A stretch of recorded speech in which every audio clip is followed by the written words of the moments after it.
giovedì 21 settembre, buongiorno Sicilia da Michele Cucuzza ed Angelo Gagliano. Allora, oggi scopriremo quali sono le nuove regole della strada che entreranno in vigore fra poco. A Catania la Civita che diventa spazio per gli artisti e ancora il ritorno del voto in condotta a scuola. Ma intanto parliamo di caro voli. Siamo arrivati alla fase delle prove di pace fra le istituzioni, soprattutto le istituzioni regionali, ma anche il governo e la Ryanair. Ryanair annuncia 3 milioni di posti in più e 5 rotte aggiuntive, dicendo soltanto così possono abbassarsi i prezzi. Vedremo se scenderanno i prezzi anche nei voli da e per la Sicilia. Intanto l'antitrust ha aperto una nuova indagine su Ryanair per abuso di posizione dominante, in questo caso nella prenotazione di servizi accessori come noleggi auto e alberghi. Praticamente i passeggeri di Ryanair potrebbero essere costretti a servirsi dalla compagnia se volano su Ryanair con determinati alberghi e determinati hotel, e su questo indaga l'antitrust. Vediamo. Prove tecniche di dialogo fra la regione siciliana e Ryanair, la compagnia di volo con la quale prima la Sicilia poi l'Italia hanno avviato una vera e propria guerra delle tariffe. Il primo a presentare infatti un esposto in questo senso all'antitrust era stato il presidente della regione Renato Schifani. Adesso Schifani incontra l'amministratore delegato di Ryanair Eddie Wilson nella sede di Palazzo d'Orléans e riconosce l'importanza della compagnia per il turismo in Sicilia. È chiaro, dice il presidente della regione, che il nostro obiettivo era e rimane quello di garantire prezzi più accessibili per il trasporto aereo, e per questo il mio governo continuerà a fare in modo che venga favorita la libera concorrenza. Wilson non si scompone e dice di avere la soluzione per le tariffe: 3 milioni di posti e 5 rotte in più per incrementare mobilità ma anche turismo. Servono però investimenti e tagliare una tassa inutile. Questa è la ricetta. Non funziona perché intanto non è consentito dal regolamento europeo e poi è andare a bloccare la potenziale crescita di altri vettori, anzi c'è proprio l'effetto non volontario, non voluto di diminuire la capacità, e ritorniamo sempre allo stesso concetto: quando si diminuisce la capacità, quindi quando qualcosa è meno disponibile, è più costosa, quindi meno capacità, prezzi più alti. Il modo di fare, il modo di abbassare le tariffe è molto facile: aumentando i posti in vendita, più posti in vendita, tariffe più basse. Abbiamo fatto oggi una proposta positiva al governo, abbiamo aperto un dialogo con il governo siciliano, abbiamo fatto una proposta di crescita di 3 milioni di passeggeri con una spesa addizionale di 1,5 miliardi turismo che rimarrebbe sul territorio. Basta eliminare l'addizionale municipale, che è una tassa che viene pagata dalla Sicilia e che non rimane in Sicilia. Nonostante ciò, dopo che il decreto prezzi a livello nazionale è stato parzialmente modificato, una marcia indietro, quella romana, si apprende che l'antitrust indaga sull'ipotesi di abuso di posizione dominante da parte proprio di Ryanair. E Schifani, che ringrazia Urso per l'attenzione e gli interventi, precisa: valutiamo anche l'ipotesi di avviare con Ryanair un tavolo tecnico per un confronto costante e costruttivo. Il dialogo è aperto, ma le posizioni sembrano ancora abbastanza distanti. Adesso emergenza migranti, la Premier Meloni, a conferma dell'enormità del problema, è intervenuta all'Assemblea Generale delle Nazioni Unite e ha detto: noi faremo una guerra globale senza sconti ai trafficanti di esseri umani. Ma intanto a Lampedusa il leader dei 5 Stelle Conte ha detto: l'isola è al collasso perché il governo è incapace di gestire la situazione. Ascoltiamolo.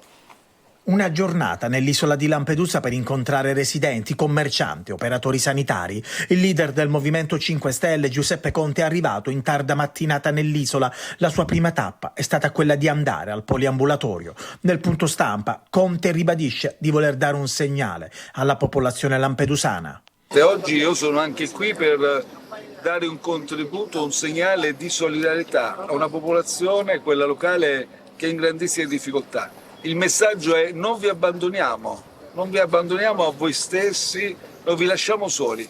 E quindi oggi questa giornata ci serve per raccogliere le loro istanze, per essere aggiornati sulle loro angosce, preoccupazioni, difficoltà, disagi. Conte arriva a Lampedusa in un altro giorno di emergenza. Gli sbarchi al Molo Favaloro si susseguono ormai da giorni e nonostante i continui trasferimenti, l'hotspot è ancora sotto pressione. Non siamo mai ritrovati così in difficoltà perché chiaramente abbiamo costruito per tempo, abbiamo lavorato per tempo, quindi oggi siamo in una totale emergenza un'isola al collasso e addirittura mi hanno sorpreso questi numeri, perché capisco, ero consapevole che gli slogan elaborati da questo governo erano un bluff, però ecco, non pensavo che si arrivasse a questo disastro, a questo fallimento. Un attacco diretto al governo Meloni per la gestione della situazione e alla domanda quale potrebbe essere la soluzione, Conte risponde così. Costruire con grande impegno, realizzare dei presidi anche a livello europeo, quindi gestiti da noi europei, ovviamente con l'accordo dei paesi che ci ospitano, di origine o di transito, per poter processare, non far arrivare le persone, perché quello appunto già poi crea questi percorsi dove cadono vittime della criminalità, ma processare le domande, far arrivare le domande, iniziare a processare le domande già lì in loco per chi ha diritto alla protezione internazionale. Pranzo veloce dalla pensionata Teresa che qualche giorno fa ha sfamato un gruppo di migranti e poi incontri con commercianti e pescatori. Una giornata intensa per il leader dei 5 Stelle. In tutto questo l'isola si prepara ad una nuova notte di emergenza tra sbarchi e salvataggi. Bene, cosa ne dicono i giornali, Angelo? Allora, diciamo che stamattina i quotidiani, sia nazionali che anche regionali, hanno diciamo tanto sul tema dei migranti, ma anche sulla vicenda Ryanair. Sentiamo proprio quello che dice la Sicilia sul tema dell'immigrazione. Sui migranti serve l'aiuto di tutto, no? A rischio di nuove schiavitù. Ha parlato il primo discorso della Premier all'ONU che suggerisce partnership con i paesi africani, cioè quindi andare direttamente sul posto e discutere, parlare, trovare delle soluzioni magari possibilmente proprio direttamente in loco. Ma non è soltanto la Sicilia che si occupa del tema dei migranti, sono un po' tutti i quotidiani che stamattina ne parlano. Allora cominciamo intanto con la prima della Sicilia, poi svilupperemo gli altri temi. La Sicilia ha intanto il bilaterale tra l'Italia e la Germania, ieri a Siracusa, oggi si sposta a Piazza Armerina, l'approdo della pace al Teatro Greco di Siracusa. Mattarella e il presidente tedesco Steinmeier per un dialogo più sereno in Europa. Dall'altra parte c'è la Meloni che parla all'ONU, no al rischio di nuove schiavitù, come abbiamo appena finito di leggere. La vicenda Ryanair, c'è il faro dell'antitrust, la DIA Schifani, 3 milioni di passeggeri in Sicilia. In questo modo si potrebbe in qualche modo calmierare i prezzi. E poi c'è un allarme, uno dei tanti, arrivano sempre, c'è l'allarme dell'Unione Europea, sono a rischio 1,6 miliardi e la Regione ha già fatta la manovra correttiva, quindi per le casse della Regione siciliana c'è qualche problema all'orizzonte. Priolo, ne abbiamo parlato anche ieri nel corso dei telegiornali, c'è il via libera al depuratore nel pieno rispetto della salute e comunque anche del lavoro. Queste sono le due condizioni. Poi ancora c'è una notizia che riguarda il cinema, ne parleremo certamente. Io capitano di Garrone da Venezia verso gli Oscar, questa è la candidatura italiana al prossimo festival, ai prossimi Oscar. Questo per la prima pagina della Sicilia, che poi all'interno sviluppa il tema anche dell'antitrust, perché su Ryanair danneggia agenzie di viaggi. Secondo praticamente l'istruttoria ci sarebbe una posizione dominante. Il ministro Urso dice importante segnale per il mercato, la De Wilson chiede più trasparenza per tutti e vede Schifani, portiamo 3 milioni di passeggeri in Sicilia. Speriamo abbassandoci i prezzi, posso aggiungere?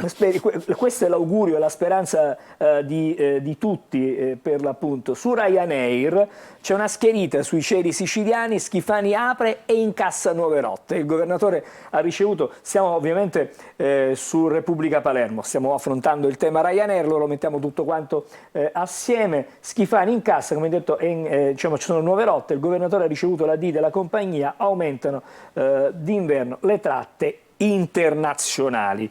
ecco il piano dei 3 milioni di passeggeri in più se cancellate la tassa sui voli. Quindi diciamo che c'è una condizione, arrivano questi 3 milioni di passeggeri in più, ma bisogna cancellare la tassa famosissima che insomma... Loro ritengono ci sia una tassa che rimane in Sicilia sostanzialmente, una minima parte va a loro e servirebbe per pagare l'ITA. I piloti. Sì. Poi anche sulla Gazzetta del Sud stamattina si parla di antitrust e Ryanair, i fari per l'appunto sulla compagnia irlandese, la compagnia aumenteremo il nostro impegno in Sicilia, Schifani sui prezzi non cederemo. Queste sono le due posizioni, sono queste. Adesso andiamo a vedere invece gli altri temi della giornata di ieri. Restiamo sulla Sicilia di Catania perché c'è questo incontro, questo bilaterale, abbiamo detto, tra l'Italia e la Germania. Mattarella tesse il dialogo per le regole sul bilancio dell'Unione Europea, lungo colloquio del Capo dello Stato con l'amico Steinmeier a proposito della rigidità di alcuni protocolli, diciamo, finanziari europei. Le discussioni, i colloqui andranno avanti anche nella giornata di oggi. Lasciamo la Sicilia, siamo adesso alla edizione di Palermo di Repubblica perché in apertura c'è la galla che raccoglie l'SOS di Sferracavallo, ne abbiamo parlato nei giorni scorsi, riunione con i tecnici per l'inquinamento dell'acqua e presto ci sarà una giunta comunale in piazza. Queste sono le promesse per quanto riguarda Sferracavallo, ma intanto Repubblica dice nella maggioranza del sindaco si parla solo di poltrone, per dire che non è tutto, diciamo, oro quello che luccica, ci sono tanti problemi. Poi torna come sempre il tema dei rifiuti, un'emergenza infinita. Ieri erano fuori uso 27 compattatori su 60, cumuli di rifiuti nelle periferie, da Falsomiere allo Zen 2, difficile ampliare la raccolta porta a porta perché non si possono fare assunzioni, quindi la situazione è davvero difficile anche perché la RAP perde 3,8 milioni, mancano i soldi per riparare i mezzi. Mamma mia, si può dire? Si può dire anche di più a questo punto di vista. Quindi non è per niente idilliaca la situazione per quanto riguarda il tema dei rifiuti a Palermo. Approfondiamo proprio questo.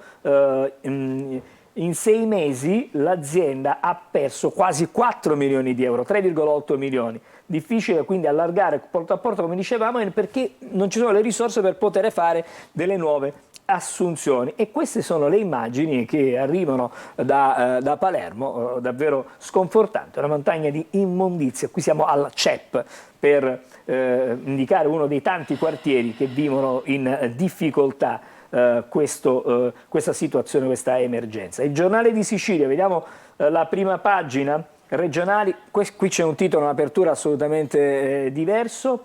Accordo più vicino, aumenti fra gli 80 e i 150 euro al mese, 1 migliaio di promozioni, polizza sanitaria per tutti, riparte su queste basi la trattativa per il rinnovo contrattuale degli 11.000 dipendenti della regione e i sindacati in questo modo tornano al tavolo con Schifani per sbloccare la vertenza, si punta a chiudere entro la fine dell'anno. Poi ancora Bruxelles conferma fondi a rischio in Sicilia, abbiamo già visto prima e qui c'è un ritorno. Poi ancora l'ISAB di Priolo, pronte le norme per limitare le emissioni e qui sul Giornale di Sicilia c'è questa foto con il Presidente della Repubblica che stringe la mano, accoglie il suo omologo, insomma capo di Stato nella Germania, Steinmeier. Vedete, la visita a Siracusa, come abbiamo detto, si continua però a lavorare non solo sul bilancio europeo ma sui migranti, perché c'è un rebus internazionale. Mi sembra un titolo appropriatissimo, perché secondo me è così proprio, un vero rebus internazionale, nessuno ha la carta vincente per dire io so come fare.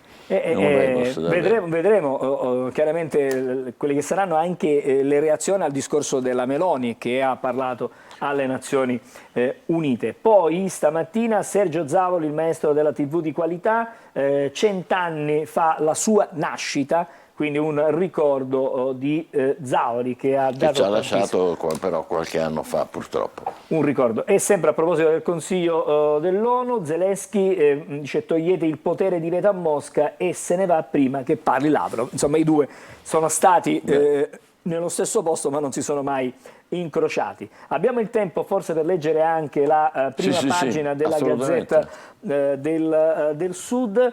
Si parla di Messina, i cantieri nelle scuole, Mondello dice ai presidi 3 anni di disagi, sarà necessario avere però pazienza, si apre la stagione dei lavori negli istituti cittadini, appalti pronti alla Luciani e anche alla Beata Eustochia. Questi sono i primi lavori che partono. A proposito di migranti, scontro sui CPR ma il governo tira dritto e vedremo quali saranno le... Sì, perché le regioni non li vogliono. Il governo però ha già avviato, stanziando anche, credo, qualcosa come 20 milioni di euro. Sicilia, Ryanair e tregua, nuovi voli da Reggio. E ancora, sempre sulla prima pagina della Gazzetta, leggiamo un richiamo che riguarda, lo facciamo dalla Gazzetta, ma riguarda un po' diciamo, le siciliane. DC, debutto interno per il Messina contro la Turris questa sera, ma dobbiamo anche dire che, visto che ci siamo e lo facciamo con la Sicilia, il calcio stasera torna il Catania, va in trasferta alla prima stagionale, affronta il Monopoli che è un avversario comunque che tosto, può creare qualche problema e ci sono possibili novità nella formazione di Tabiani. Mi devo fermare per questo segmento. D'accordo, tra pochissimo i quotidiani nazionali, state con noi, buongiorno Sicilia.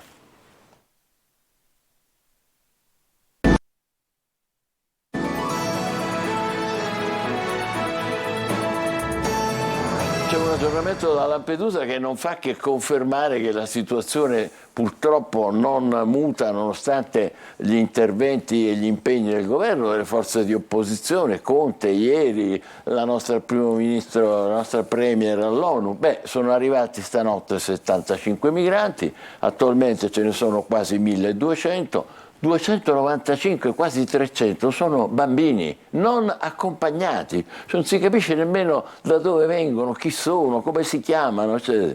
E in giornata, come al solito, 350 saranno trasferiti a Porto Empedocle, quindi non è cambiato assolutamente nulla. Scusa, ti ho preso del tempo per la rassegna stampa nazionale. Ma il tema è sempre quello. Cominciamo proprio dai migranti, perché Avvenire ha un titolo che è molto significativo.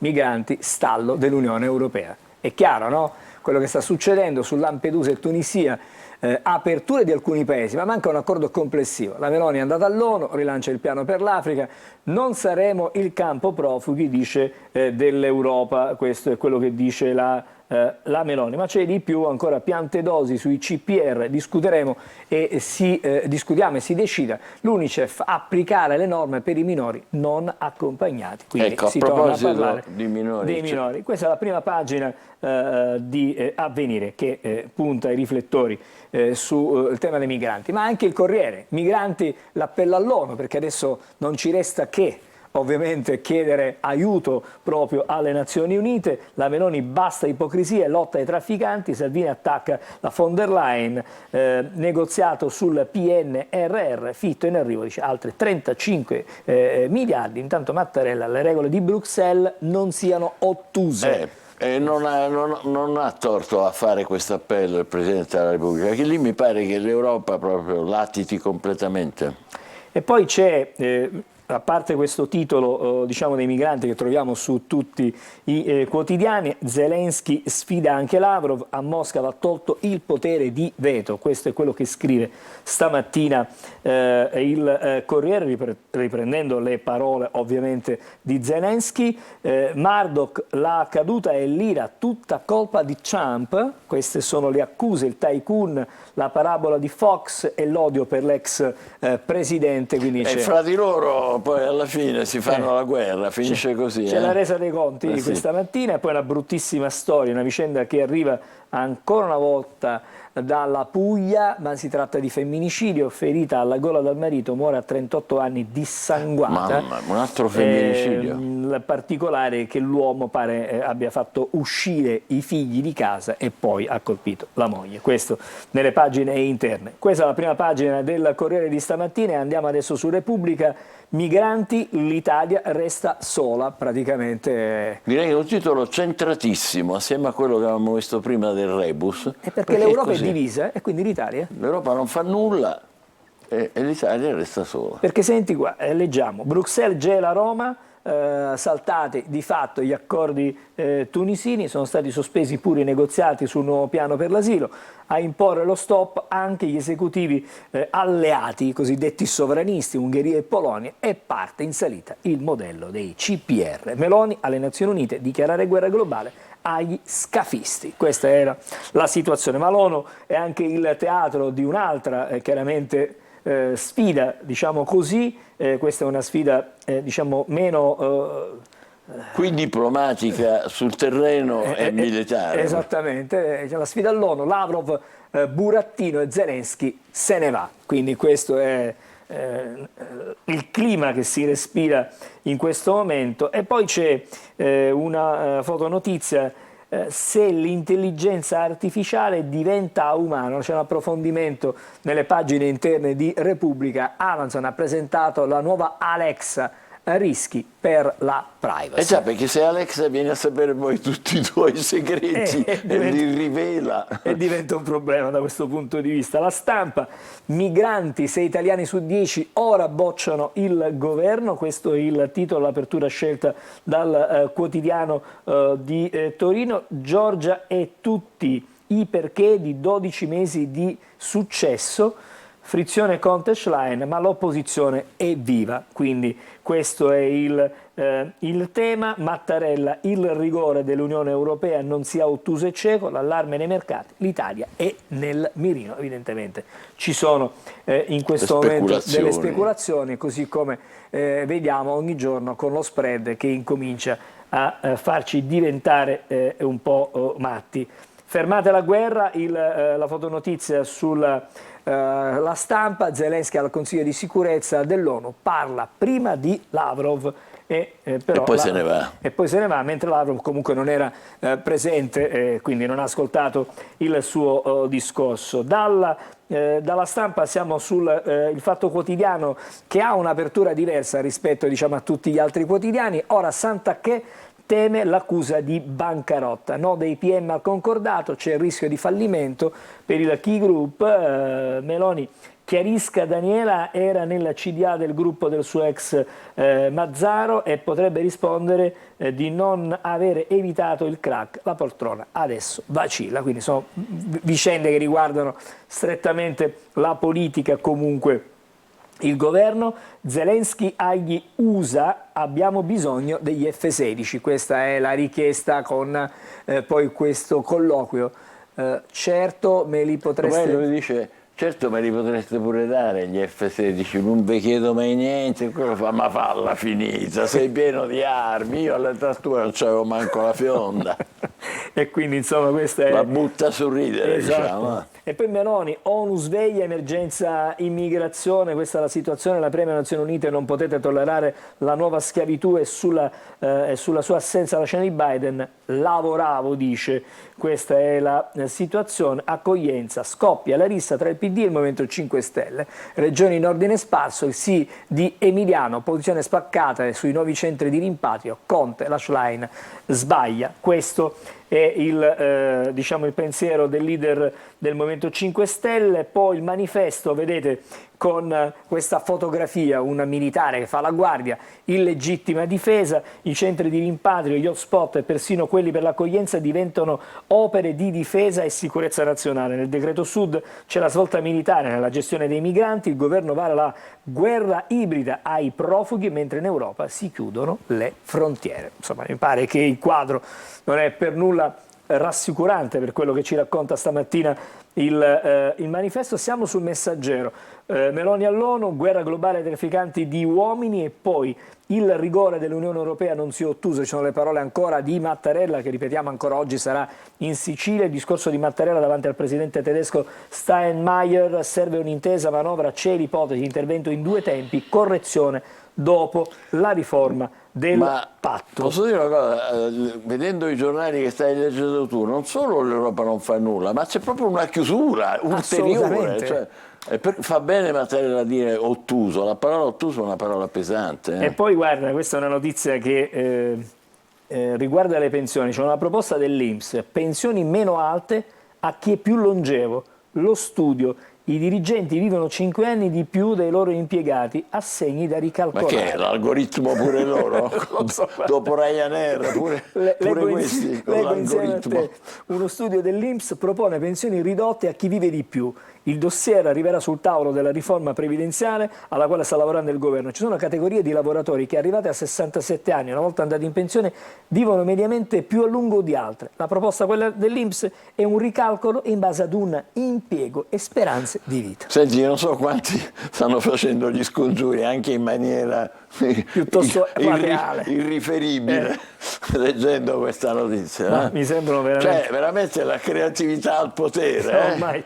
Meloni all'ONU, guerra agli scafisti, le sue parole, il discorso della Premier, quella dei trafficanti e una mafia la più ricca al mondo, le Nazioni Unite non possono voltarsi dall'altra parte. Queste sono le parole e ancora gli ego svitati fermano le ambulanze, folla furiosa, vedete questa è una manifestazione, il dialogo rimbalzato ieri in rete tra il gretino in capo alla testa degli sciroccati che hanno e poi continua il servizio di Sallusti non perdona. Sì, piuttosto non se le fa, non le manda a dire, le dice dirette. Abbiamo il tempo adesso di leggere anche il quotidiano di Roma, Il Tempo. C'è la guerra globale ai trafficanti, l'emergenza sbarchi con tutto quello che abbiamo già detto, le Meloni all'ONU, confermato il sostegno anche a Kiev, focus su intelligenza artificiale e nuovo Consiglio di sicurezza, il Viminale avverte i governatori rossi. Nessun veto sui CPR. Finora solo Emiliano, la Puglia, ha detto di sì, mi pare di aver capito. Sì, per quello che abbiamo anche letto stamattina. Esatto. E poi Zelensky che parla alle Nazioni Unite se ne va quando arriva il russo Lavrov. Allora Lavrov gli chiede, non ti fermi a sentire, qualcuno gli chiede, non ti fermi a sentire l'intervento di Lavrov? Purtroppo devo andare via perché ho lasciato il gatto da solo a casa. Questo è un po'. E questa è, diciamo, la sciocchezzina di stamattina. Prima di chiudere stamattina, visto che siamo all'indomani di un turno di Champions che ci siamo lasciati alle spalle, il titolo a Gazzetta dello Sport, cioè canta solo il Napoli. Perché? Perché ha vinto solo il Napoli, no? L'unico successo 2-1 italiano è quello del Napoli e poi l'Inter è stata salvata in extremis dal solito Lautaro, ha evitato la sconfitta contro la Real Sociedad. Questa, diciamo, la notizia della giornata per quanto riguarda ovviamente la Champions. È il momento di guardare il tempo. State con noi, buongiorno Sicilia. Bentrovati ad un nuovo appuntamento con Trebi Meteo. Una certa variabilità e instabilità giovedì sulla nostra penisola. Era già attiva una perturbazione dal Mediterraneo occidentale, bene ne giunge una nuova atlantica. Ombrelli dunque a portata di mano. Mentre sulla Sicilia continuerà a splendere il sole, qui la pressione atmosferica alta, garanzia di stabilità e cieli sereni limpidi. Le temperature diurne ancora pienamente estive saranno prossime ai 32-35 gradi nelle diverse località. Caldo che si farà sentire anche nelle ore notturne e al primo mattino. Uno sguardo a cosa ci attenderà nella giornata di venerdì. La situazione meteo non cambia, il sole resterà prevalente sull'isola, estesi rasserenamenti dunque, una ventilazione in prevalenza debole sul territorio e un clima ancora molto caldo per il periodo. Ulteriori dettagli ed approfondimenti in merito per sapere quanto durerà tale fase sull'app di Trebi Meteo sul nostro sito web. De waar is deze straat in de Vidania? Dus het moest is die straat, no. Russo. Tedesco. No, russo. Russo, niente. Formiamo così. Sempre nella vita, perché si chiama sale. Che sale dovrebbe essere così. Cosa già un pochettino, così. Ma che bontà! Ma che bontà! La zucchina no. E allora? La smettete di litigare tutte e due? Quando si mangia? Tutti i giorni su Antenna Sicilia. Appunto, tutti i giorni prima del TG non perdetevi il nostro nuovo programma di cucina, c'è chi la vuole cotta alle 12:30 e alle 19 su Antenna Sicilia naturalmente. E adesso parliamo delle nuove regole in strada. Con noi c'è un ospite, Giovanni Montagna, che è presidente del consorzio CSA, Centro Servizio Autoscuole. Meglio di lui non c'è nessuno che ci può spiegare le nuove regole, che non è che si è capito moltissimo. La prima cosa è: quando entrano in vigore? Sono già decise? La maggior parte sì, perché è stato al Consiglio dei Ministri il 18 di settembre, quindi sono quasi tutte approvate. Per qualcuno chiaramente manca qualche decreto dirigenziale, qualcosa ad hoc, giustamente qualche giustatina. Allora, uno a uno vediamo le principali sì. E lei ci dice anche per favore se sono già in vigore. Per esempio, ritiro della patente per chi beve o si droga. Questo per i ragazzi purtroppo che tante volte sono protagonisti di incidenti che poi magari filmano, magari poi vanno a finire su TikTok eccetera. Su questo giustamente si è puntato tantissimo, sia noi come associazione di categoria, indottietaria, e praticamente il legislatore mira a questo problema dell'alcol, perché il problema dell'alcol ormai si è abbassato anche come fascia di età, perché le patenti ormai vediamo tutti i giorni guidare ragazzini a 14 anni con queste macchinette, motorini, 16, quindi non è solo puntare al 18enne classico che c'è stato sempre, oggi già a 14 si guida. Lo vediamo nel traffico tutti i giorni, sempre di più, abbiamo i figli in giro e il problema dell'alcol, già dobbiamo partire in età adolescenziale, infatti è un problema che sicuramente si risolve con il genitore. Quindi c'è il ritiro della patente? Allora, innanzitutto la sospensione, per essere chiari, magari lo specifichiamo meglio, la sospensione della patente per un periodo che può arrivare fino a 3 anni, che è fondamentale questo sottolinearlo, c'è stata sempre anche... Cioè lui per 3 anni non può guidare, lui o lei, per 3 anni non può guidare. Il tizio giustamente che supera il tasso alcolemico nel caso di già patentato o i neopatentati addirittura ora è tolleranza zero, come altrettanto i camionisti o comunque diciamo gli autotrasportatori o titolari di patente superiore, quindi anche trasporto pubblico locale, tutti tolleranza zero. Stessa roba per la droga? Sì, anche peggio giustamente perché i 2-3 anni variano appunto se stupefacenti o alcol, ma la sospensione, attenzione, è un periodo che si inizia e va per 10 anni anche, perché? Perché considerate che la sospendono per 3. Per tornare a guidare e avere l'abilitazione di nuovo libera bisogna fare dei test in commissione medica locale, la iniziano a rinnovare per prima volta per 6 mesi, poi per 1 anno, quindi se la portano anche per 10 anni tante volte, sempre se non si è recidivi. Se invece c'è, e questo è stato introdotto adesso il 18 settembre, se si è recidivi su questo viene bloccato. Bloccato significa lo fermano da poter guidare per 3 anni e poi hanno messo, questo giustamente si deve aggiustare, l'hanno approvato il 18 settembre in tutte queste novità del codice della strada, ma ancora si deve trovare come farlo, un nuovo dispositivo, l'alcol look l'hanno chiamato infatti. Questo dispositivo dovrebbe bloccare la macchina se il recitivo, perché è specifico per questo, dell'alcol o della droga, prima di mettere in moto deve soffiare, è un classico etilometro fatto diciamo più tecnologico, con la macchina che riesce a non può partire se non prima giustamente il tasso alcolemico rimane bloccato. Questo giustamente è già legge, ma si deve studiare il sistema. Queste due norme che sono importantissime e sono diciamo così a tolleranza zero, sono già attive? Sì. Questo è l'alcol look, ripeto, è attivo pure, però si deve studiare ancora il sistema come farlo funzionare, ma è attivo. Ecco, quindi adesso smettetela con questa cosa di bere, non si beve. Una volta quando c'erano più giovani si faceva a turno, c'era quello che non beveva e guidava al posto degli altri che avevano bevuto. Per questo, si sta allontanando un po', però visto che l'età si abbassa e partiamo anche dai 14, puntiamo molto sui genitori, speriamo che questa cosa funzioni. E soprattutto che i ragazzi si rendano conto che sostanzialmente, se ho capito bene, smettono di guidare, cioè questa è la verità. Sì, è pesante. È pesante, cioè è tolleranza zero vuol dire per questo. Naturalmente divieto di guida per i minorenni, questo mi sembra altrettanto importante. No? Ora infatti hanno inasprito un pochino anche su questa situazione di guidare senza patente, perché un minorenne che guida e oggi viene beccato su strada può anche avere un blocco fino a 24 anni. Questa è un'altra novità che hanno messo adesso e quindi... Fino a 24? Significa poi giustamente ci sono... peggio per lui, perché così fino a 24 anni... è chiaro. Si deve temere, una volta c'era l'articolo 80, noi grandi ce lo ricordiamo, poi l'hanno tolto negli anni, però adesso c'è la possibilità di bloccare chi viene beccato senza patente fino a un massimo di 24 anni. Ma riguarda soltanto i minorenni oppure persone anche... Minorenni, in questo momento, in questa fase iniziale parla di minorenni e sotto l'effetto di droghe. Ok. E anche questo è attivo? Sì, è già attivo questo, sì. Altra cosa, il cellulare, un'altra tragedia ormai diffusissima, devo dire, ragazzi, non riguarda soltanto i giovani, riguarda un po' tutti ormai. Tutti. Noi facciamo vari corsi e ne parliamo continuamente. Altro che i giovani. È un problema di tutti, noi grandi, i giovani, ma non solo perché il giovane, come tutti i media ne parliamo sempre, il TikTok, i video che fanno, che è diventato ormai tutti i giorni, noi vediamo, basta camminare su strada come facciamo tutti quelli che ci incontrano sono accanto a noi in fila o anche senza fila, sono ma io vedo sempre l'80% più col cellulare. allucinante gente in moto che la motocicletta intanto c'ha il cellulare o filma oppure direttamente nel portacellulare. Lì che succede?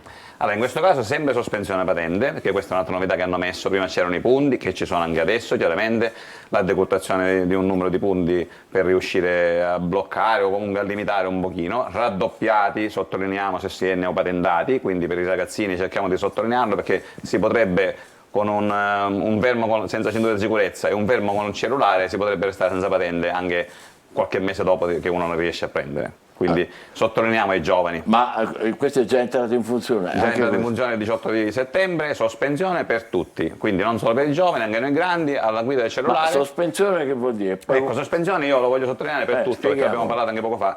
La sospensione significa che ti levano la patente per un X periodo, che può arrivare giustamente in base alle infrazioni che si fanno da 15 giorni fino a un massimo di 2 o 3 anni. Lo decide questo? Lo decide giustamente il prefetto, perché una volta che l'autorità, diciamo l'agente del traffico generico che sia, l'autorità che ci ferma fa il verbale, poi il prefetto emette un provvedimento di sospensione dai 15 ai massimo 3 anni, giustamente in base alla gravità dei cose, se c'è un incidente o meno. Però anche per l'uso del cellulare ora c'è sospensione patente. Una cosa che voglio sottolineare sulla sospensione, perché è importante, oggi sospensione sono tantissime infrazioni che ci portano a questo.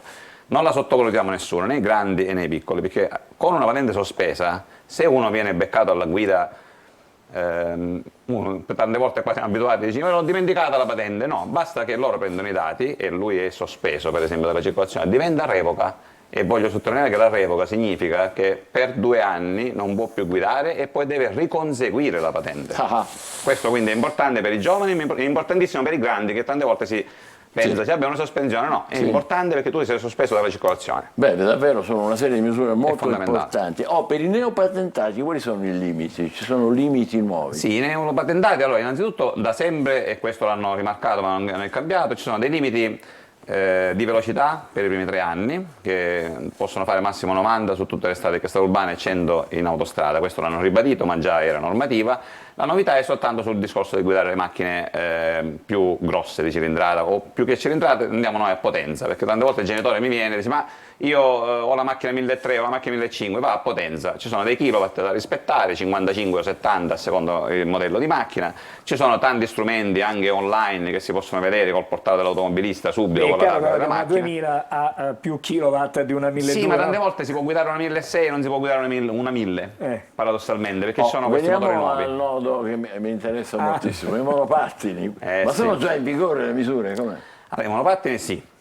Si deve non si spende, è importante perché il monopattino ormai, ripeto, non è l'utilizzo che stamattina non mi hanno visto, per fortuna, perché ci vuole il casco, l'assicurazione, e parlano di targa che sarebbe comunque un codice identificativo per associarlo alla persona o comunque per poter multarlo. E uno dove fa tutte queste cose? Questo usciranno i decreti giusti, ora che le linee guida che ci mostrano giustamente come andare avanti su questo, e tutto questo è nato soltanto perché il monopattino, ricordiamoci, non è l'utilizzo che ne poteva fare lei o qualcuno, il camperista per esempio. Oggi il monopattino è diventato un regalo che il genitore fa al ragazzino perché è promosso in terza media. Tieni, prima si regalava il cellulare, negli ultimi periodi ora si è passato al monopattino perché i cellulari ce l'hanno, le altre cose ce l'hanno, è un giocattolo. Il monopattino non è un giocattolo, era nato per fare il suo utilizzo giusto, e quindi un professionista, anziché uscire dalla macchina in base allo spostamento si prende il monopattino, ma è diventato, come sappiamo, una guerra perché sui marciapiedi e ogni cosa. Su questo voglio sottolineare una cosa brevissima che c'è sempre nelle novità che sono uscite adesso il 18 di settembre. Si punta molto sull'educazione stradale ai piccoli, perché se nelle scuole medie oggi si riesce a fare, già è attivo questo come legge dal 18 settembre, un corso extracurricolare, quindi un corso di educazione stradale, nelle scuole medie avranno un bonus di 2 punti quando prenderanno la patente. Ah, bello questo. Quindi si parte già con 2 punti in più, quindi ora ci dobbiamo muovere con le scuole e farlo capire, perché i ragazzi intanto, anche se hanno un monopattino, un minimo di educazione stradale, conoscenza di segnale devono avere. Oggi non c'è. Grazie a Giovanni Montagna, Presidente del Consorzio Centro Servizio Autoscuole CSA. Ci ha dato una serie di informazioni importantissime e soprattutto speriamo che servano davvero per limitare, come si dice, i danni. Va bene? Grazie. Buon lavoro, facciamo una breve pausa, dopo andremo alla Civita dove c'è qualcuno che si ha da fare in maniera positiva e intelligente anche per gli artisti. State con noi, buongiorno Sicilia.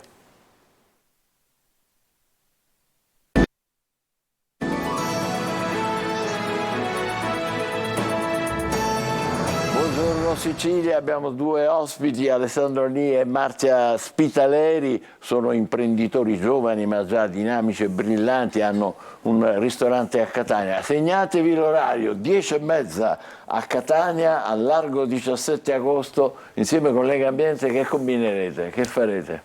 Cosa facciamo? Abbiamo cominciato questa iniziativa nel tentativo di poter riqualificare il quartiere Civita. Lega Ambiente fa da voce del popolo, possiamo dire, no? Certo. Ci saranno degli artisti che realizzeranno dei murales nei palazzi, ci sono della piantumazione di piante insieme a dei bambini della scuola adiacente.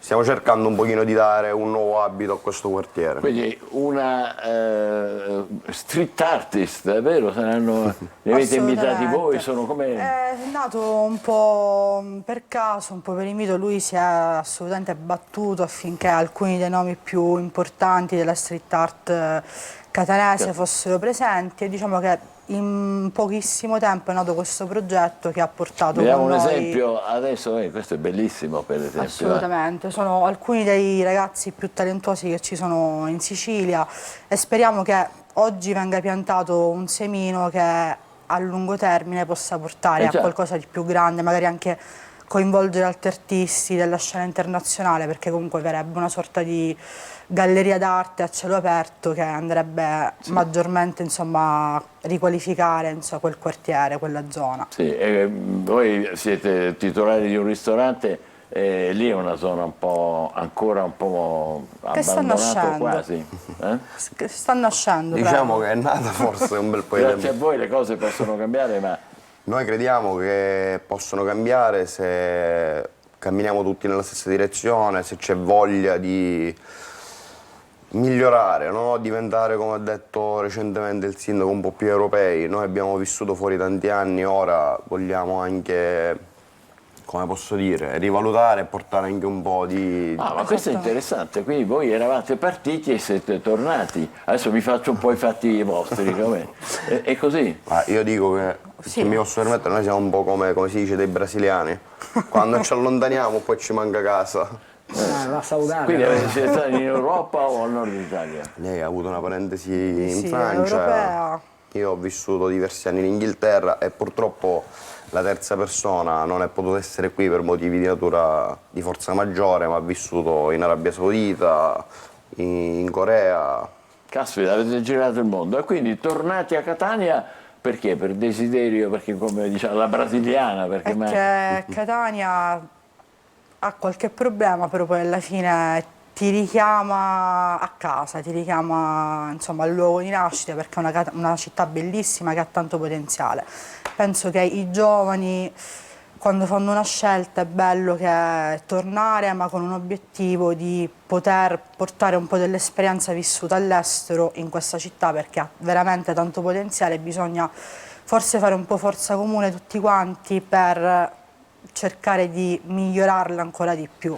Beh, questo è bellissimo, complimenti per le cose che dice. E poi non è soltanto bla bla bla come abbiamo visto poco fa in un murale, ma è una cosa concreta. Già stamattina alle 10:30 nell'ambito della settimana europea della mobilità, in questo caso la mobilità c'entra un po', nel senso che anche la Civita ha bisogno di poter essere frequentata in maniera forse più europea, più moderna. Assolutamente. Ma sì, noi abbiamo avuto una risposta forte perché abbiamo iniziato questo progetto di riqualifica.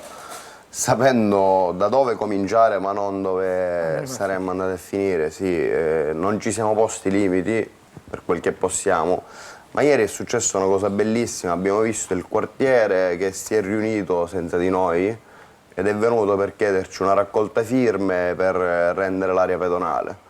Quindi bellissimo una questo. bella cosa, sì. Cioè hanno fatto un'assemblea e si sono rivolti a voi, rivolti a hanno noi. capito che siete dinamici, avete mentalità più aperte e vorrebbero trasformarle in area pedonale, che è importantissimo perché poi stanno nascendo le aree pedonali, Piazza Mazzini, poi dopo vedremo fra poco, speriamo, la zona del la piazza del Castello Ursino, e quindi anche la Civita potrebbe essere... Questo è diventare un luogo dove si può andare, al ristorante magari da voi, ma anche godersi le opere degli artisti di strada. E Catania è vivace anche da questo punto di vista. Sono catanesi in gran parte quelli che parteciperanno? Sì, sono catanesi, sono comunque di altre province della Sicilia, però diciamo che Catania a livello artistico offre tanto, soprattutto di creativi in generale, che siano artisti della street art, che siano artisti che lavorano, insomma, le ceramiche o qualunque altro tipo di lega, comunque è molto in fermento come scena ed è bello quindi riuscire nel lungo termine magari a creare dei momenti di incontro che, perché no, possano avvenire nel largo 17 agosto, dove tutti gli artisti magari si incontrano per, non lo so, fare una giornata dedicata all'arte in generale. Sarebbe bello poter cominciare a sfruttare quel posto per poter fare questo genere. Beh, loro è importante che hanno la possibilità di intercettare voi, dove gli offrite anche la possibilità. E questa diciamo, mozione popolare per rendere il quartiere come dire, chiuso alle macchine, che progetti avete? Andrete dal sindaco? Andrete... Prendo parola io. È giusto dire che noi non siamo i responsabili. No, intendo dire che realisticamente è partita l'iniziativa dal quartiere. Quindi io immagino che adesso c'è la voce del popolo, no? che in questo caso potrebbe essere Legambiente, che poi si mobiliterà in prima linea come ha già fatto. Questa mattina sarà con voi. Sarà quindi con noi, sì, perché loro sono gli organizzatori dell'evento. Insomma, io credo che se c'è la voglia del quartiere la si presta molto bene. Le speranze sono buone, però non pende da noi. E stasera ci sarete ancora oppure no? Che magari facciamo una capatina qua quando abbiamo finito i nostri turni. Davvero. Complimenti, in bocca al lupo Alessandro Ali e Marzia Spitaleri. L'appuntamento, ripeto, è alle 10:30 con loro, Legambiente, i gruppi di street artists, con la S perché sono più di uno, che faranno dal vivo su alcuni edifici, è vero? Lo faranno? Avete già stabilito i luoghi, i posti? Sì, alcuni già sono al lavoro, immagino. Sì. Cominceranno praticamente oggi. Con anche da sottolineare come tutti i residenti hanno dato il via libera e concessioni per poter appunto attingere a queste pareti anche importanti. Beh, e questo significherà anche ripristinare la fontanella, riaccendere questo, le luci, è vero? Siete rivolti al comune su questo? Sì. Chiaro. E speriamo che al più presto tutto questo possa diventare realtà. Davvero complimenti, bravissimi questi nostri giovani. Alessandra Lì, Marzia Spitaleri, in bocca al lupo per stamattina. Noi facciamo una breve pausa, poi parleremo invece di quelli che sono meno positivi di voi e hanno i problemi col voto di condotta che è tornato a scuola. Buon lavoro, grazie. Mille, breve pausa, state con noi, buongiorno Sicilia.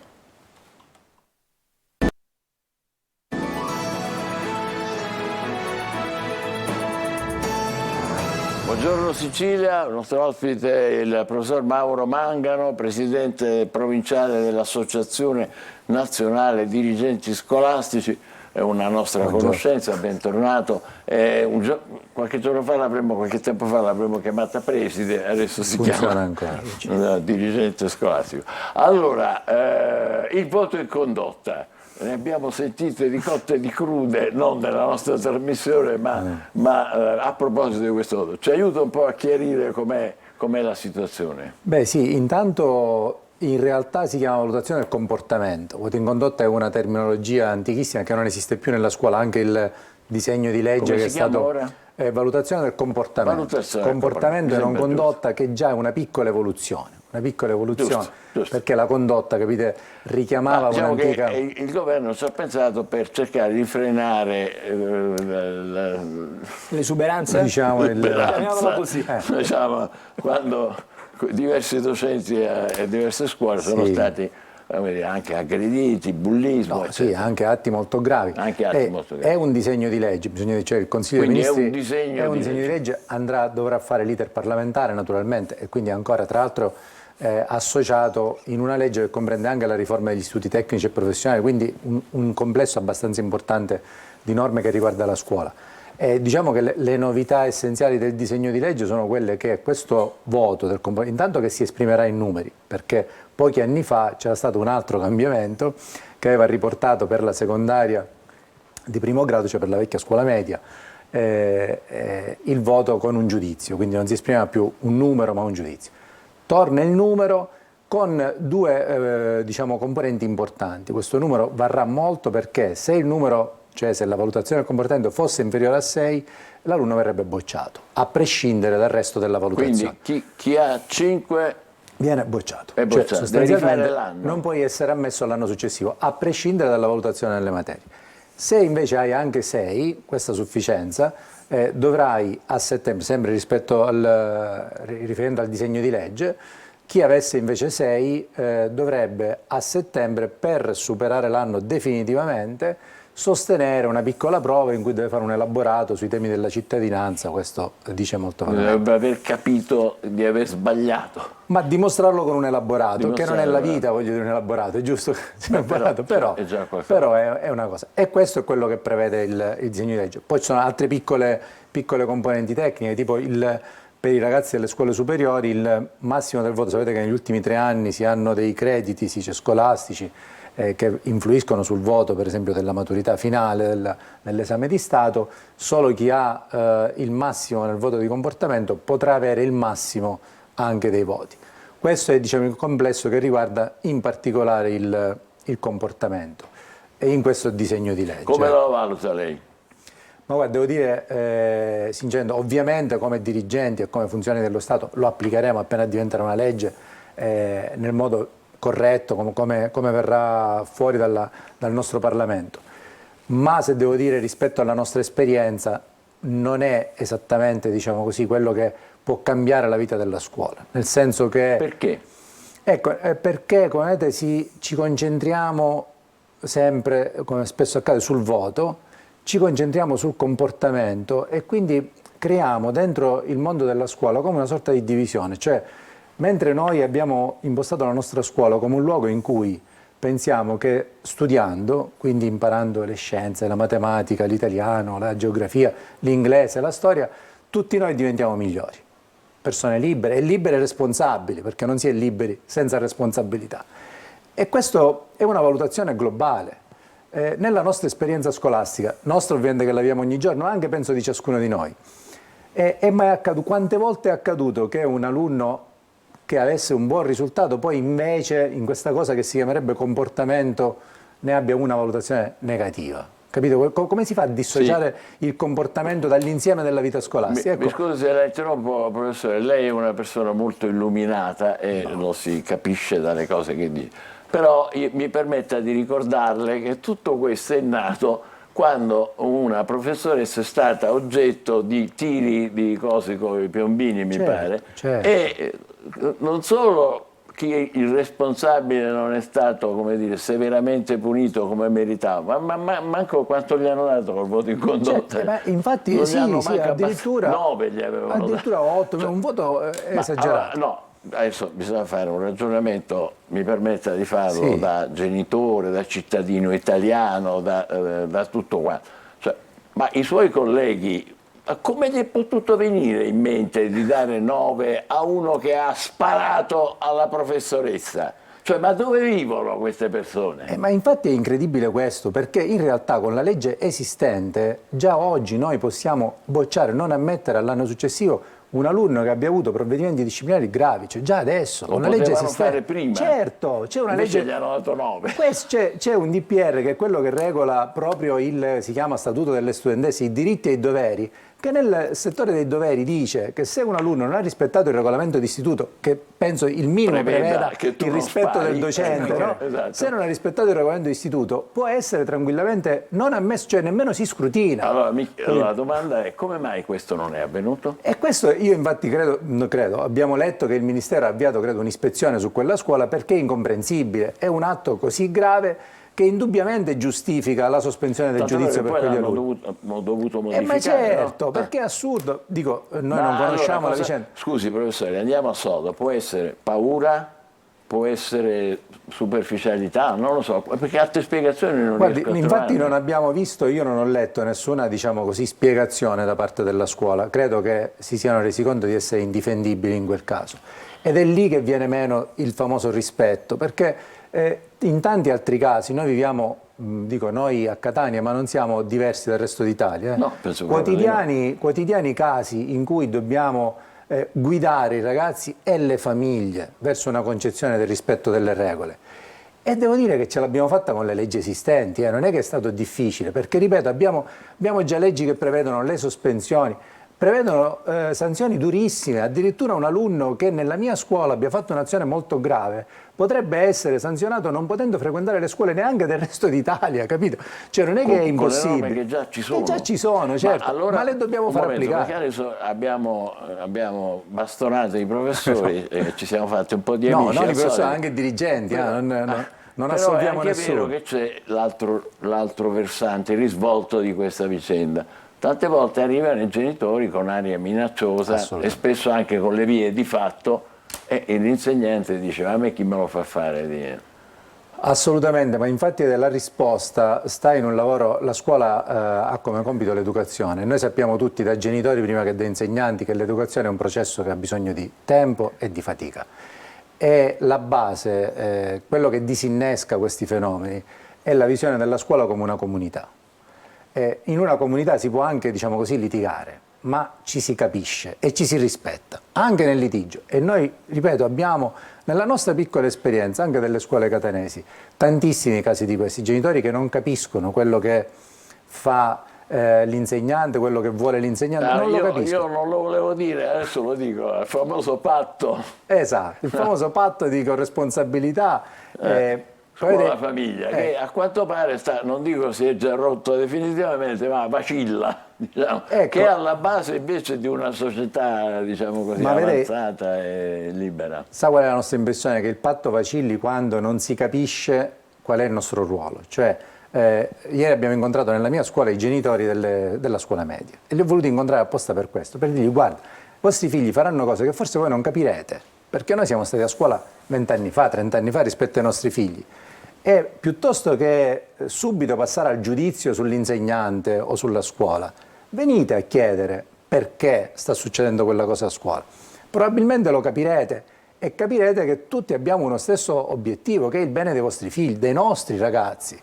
Accoglienza? Accoglienza dei genitori? Guardi, è stato un episodio molto bello. Una coppia di genitori mi ha detto alla fine di questa riunione: spesso voi ci chiedete cosa la scuola deve fare per noi. Preside, oggi vorrei che lei ci dicesse cosa possiamo fare noi per la scuola. Mi ha detto questa coppia. Una frase veramente bellissima che mi ha emozionato. Così spontaneamente, eravamo nel plesso Castagnola dell'Angelo Musco, quindi i genitori comuni come noi, come siamo tutte persone comuni. E quindi capisce che, poi ovviamente ora non enfatizziamo anche il positivo, sì. Però c'è anche questo. Sì. E il patto è questo, cioè capirsi, siamo qui per il bene dei vostri figli. Qui bisognerebbe aprire un altro capitolo che professori come Crepè e altri vanno tutti i giorni, cioè insegnare ai genitori a fare i genitori, anche questo forse ci vorrebbe. È anche una società, voglio dire, che credo si voglia assolvere puntando sulla repressione del voto in condotta e dimenticando che i nostri ragazzi sono immersi in messaggi di violenza, non hanno, se vai in un centro commerciale, i videogiochi che vendono ai nostri ragazzi sono videogiochi in cui devono sparare, fare la battaglia, uccidere più nemici, e poi li pretendiamo buonissimi quando entrano in aula. Io credo che la società un po' di esame di coscienza lo deve fare, la scuola è dentro questa società. Dobbiamo essere un po' migliori della società, certamente. Ma il 5 sarà necessario, sarà il caso di adottarlo? Il 5 si deve adottare, ripeto, si poteva adottare anche prima, ancora di più lo adotteremo con questa cosa. Ecco che cosa, l'unica, diciamo, utilità, se sarà usato con, come si dice, con grano salis, per alcuni ragazzi per i quali, diciamo, un certo linguaggio può essere necessario, cioè anche il linguaggio, se volete, in senso educativo della minaccia. Ecco, quello spauracchio del 5 può essere, come dire, il memento, sapendo che però non basterà mai, perché raramente un alunno, come dire, è un criminale premeditato, certo, no? E che spesso questi atti vengono fuori dall'impulsività dei ragazzi, e per questo dico che il lavoro va fatto creando il contesto perché questo non accade. Fortunati gli alunni che hanno a che fare con lei, professore. No, con i miei insegnanti sì. E con i suoi insegnanti. Grazie e complimenti al preside lo chiamo così, sì, ma va all'antica Mauro Mangano. Grazie, in bocca al lupo naturalmente per il vostro lavoro. Poi seguiremo gli sviluppi di questo disegno di legge che personalmente noi ci auguriamo venga approvato, è vero Angelo? Sì, noi devo dire che siamo genitori. Bisogna fare delle riflessioni. Però bisogna fare le riflessioni che faceva anche il professore. Va bene, adesso ci facciamo due risate anche per alleggerire un po' il clima con Insieme. State con noi. In realtà l'origine della parola shopping nasce già quando sei fidanzato, no? Tu inizi a frequentare una ragazza, iniziano a nascere tutti i soprannomignoli, perché oggi le coppie moderne stanno tutti nomignoli, no? Ho visto ragazzi chiamare la ragazza Puzzi Puzzi, ma perché non la fai una doccia? Mollichina, ragazzi, è una chiattona esagerata, mollichina. Tu la chiami un chilo e mezzo di pane a questo. Ho visto, addirittura io frequentavo una ragazza che una mattina scese, andai a prenderla, lei scese e disse, ogni cosa era cucciolosa, disse, Ciro, tu sei il mio cucciolo di topo, mi ha chiamato figlia e zoccolo. Tu magari la porti a cena, poi la porti a ballare, si fa notte, dici, amore, stasera insomma cerchiamo di frequentarci, insomma cerchiamo di fare qualcosa, no caro è presto, vabbè sono le 10, vogliamo fare per le 11, no non ci conosciamo ancora molto bene, facciamo prima un po' di shopping. Mo, quando sei fidanzato ti salvi orientativamente quando vai a un centro commerciale, perché non vivi insieme. E quando si va al centro commerciale, io ho notato tante coppie che quando arrivano al centro commerciale vedo che l'uomo resta indietro e le donne ci staccano, vanno avanti da sole. Si riuniscono come rondini a primavera e gli uomini stiamo dietro così da sole. Ci guardiamo tra di noi e diciamo, ma tu a quanti giri stai? Io sto a 3 giorni qua dentro. Ho visto uomini fuori da Zara che dicono, ma che stai facendo? Non lo so, mia moglie è entrata, ma non so se Zara è uscita o no, perché restano ore e ore e ore, addirittura pensi che l'abbiano assunta. Ma la cosa più triste è quando poi ti sposi e c'è una cosa che ci distrugge noi uomini, è il sabato mattina andare a fare la spesa al supermercato. Noi uomini abbiamo un solo compito, portare il carrello, con una faccia dietro che soffriamo. Ho visto uomini cacciare la foto del proprio titolare di lavoro che la guarda e dice mi manchi, mi stai mancando, ma manca tu, mi stai mancando. Cammini col carrello e devi, attenzione, avere un passo ben cadenzato, perché se sei lento tua moglie fa come sei lento.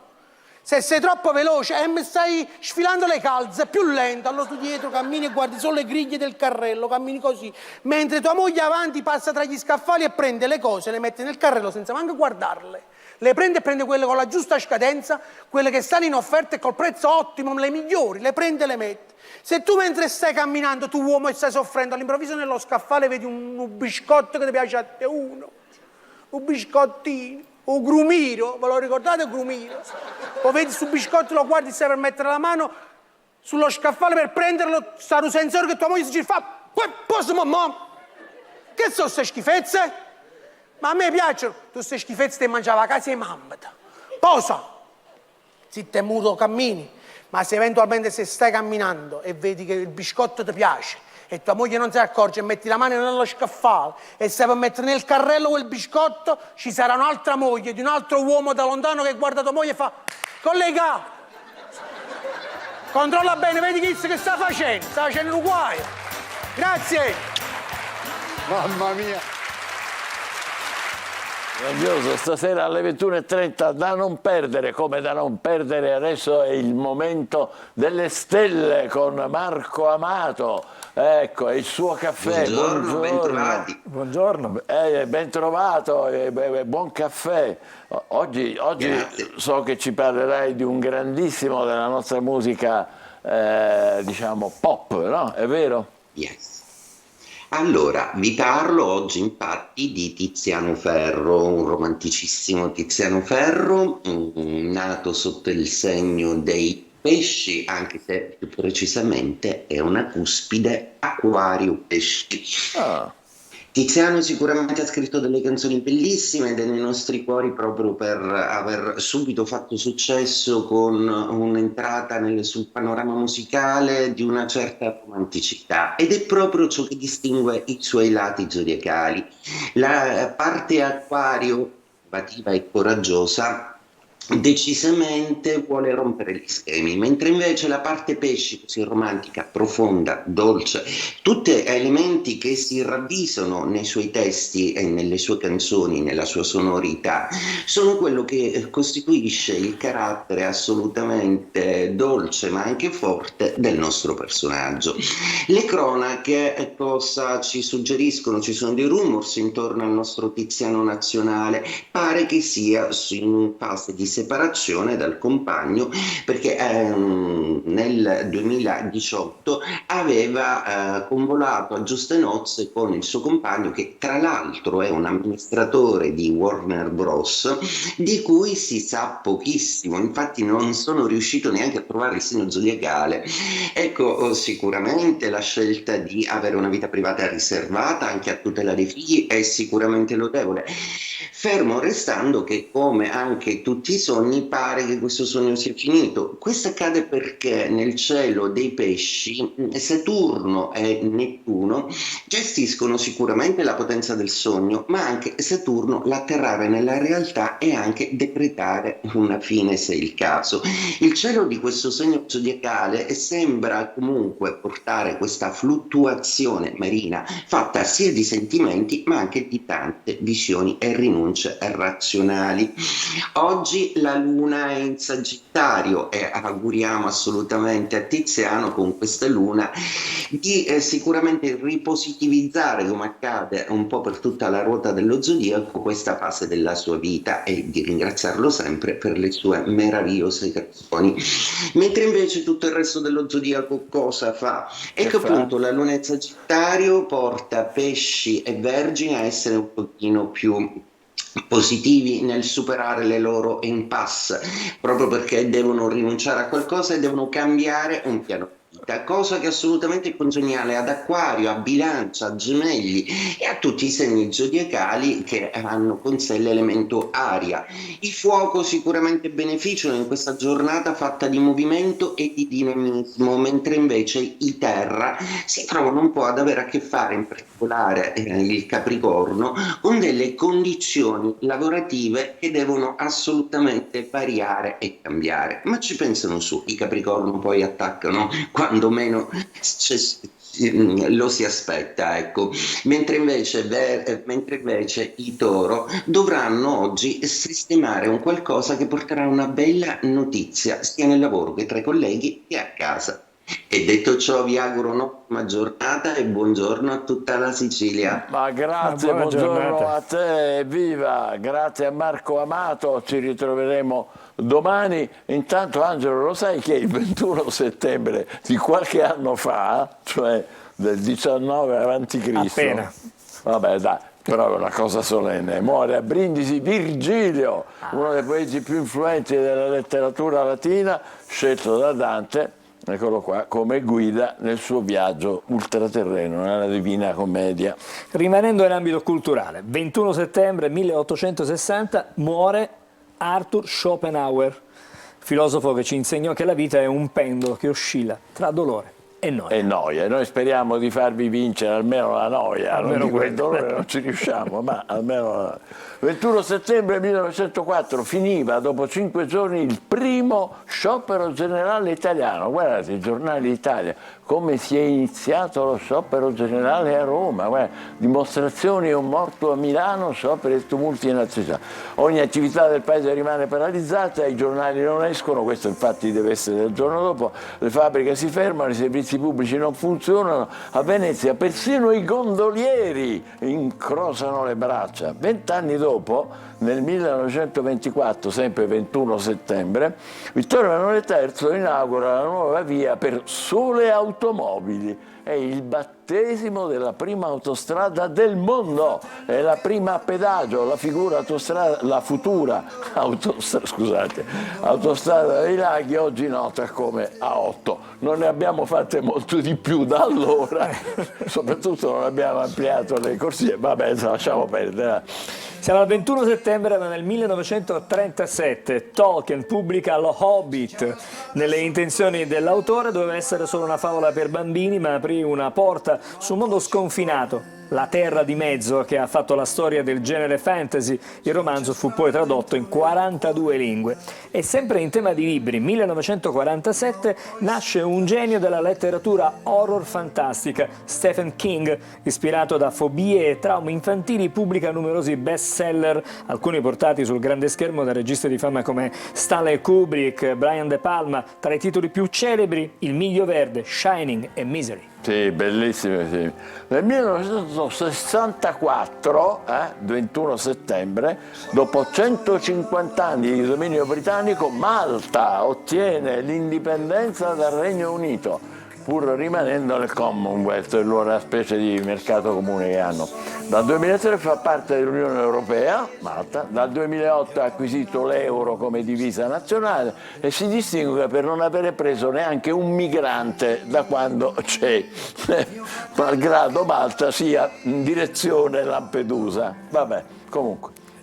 Allora, poi il 21 settembre dell'81, per la prima volta nei suoi 121 anni di storia, una donna entra a far parte, eccola qua, della Corte Suprema degli Stati Uniti, un po' come la Corte Costituzionale da noi, Sandra Day O'Connor, la prima giudice donna ed è stata eletta dal Senato all'unanimità. Complimenti.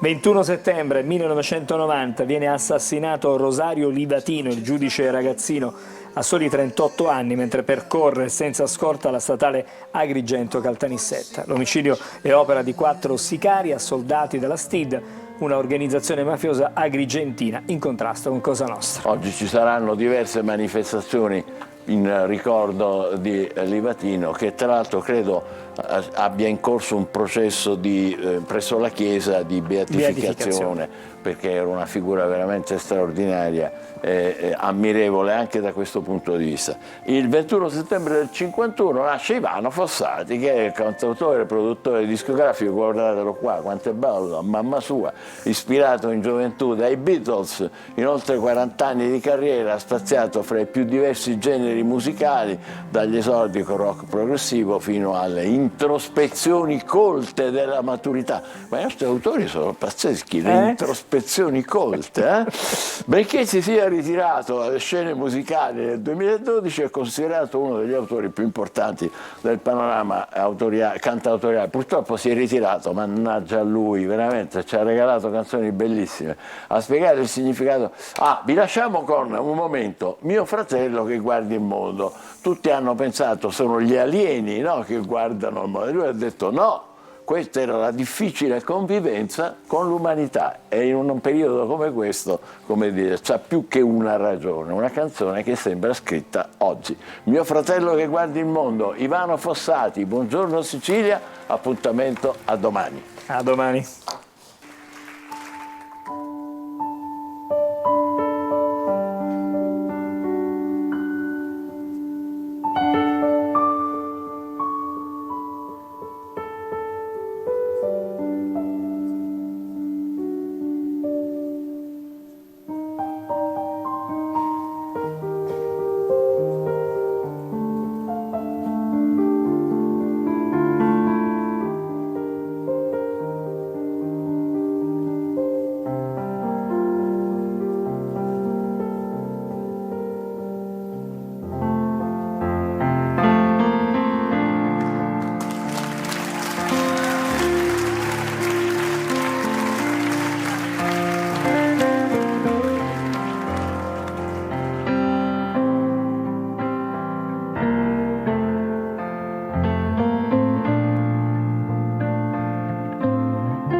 fratello che guardi il mondo non somiglia a te.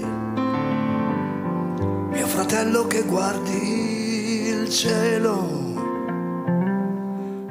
non ti guarda. Se c'è una strada sotto il mare, prima o poi ci troverà. Se non c'è strada dentro il cuore degli altri, prima o poi si traccerà.